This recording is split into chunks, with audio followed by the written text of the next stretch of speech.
Okay, so picking up, we had drawn this free body diagram, and now I'm going to write out the net force equations.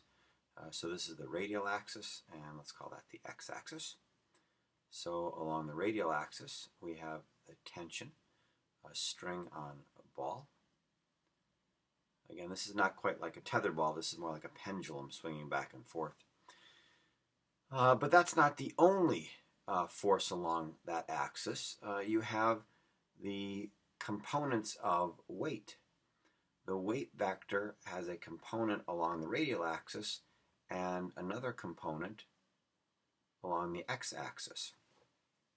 All right, so this becomes minus weight earth on ball, but just the x component, and that'll equal ma. And again, that's our changing direction acceleration right there. Along the x-axis, this will just be earth on ball, but again, just along the x-axis. Excuse me, I see I messed up there.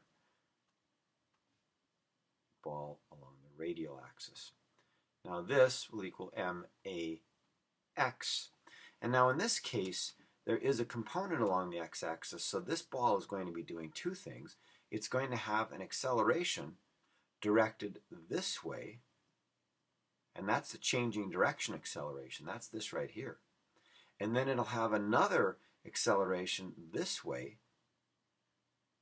due to the net force along the x-axis, and that's going to speed the ball up as it swings down like this. And if you've ever seen a pendulum, you know it speeds up as it goes down like that, and then it'll slow back down, and it'll come back this way, speed up and slow down.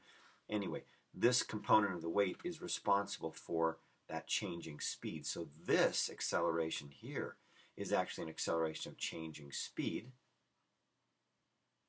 and this one is an acceleration of changing direction. All right, let's do one more example.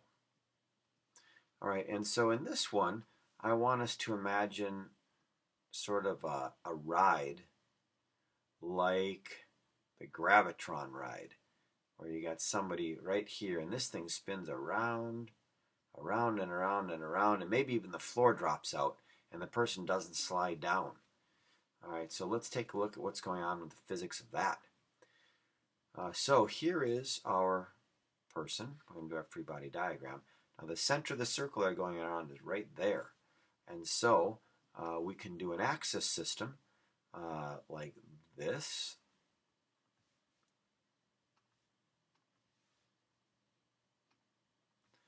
And we can do another axis system.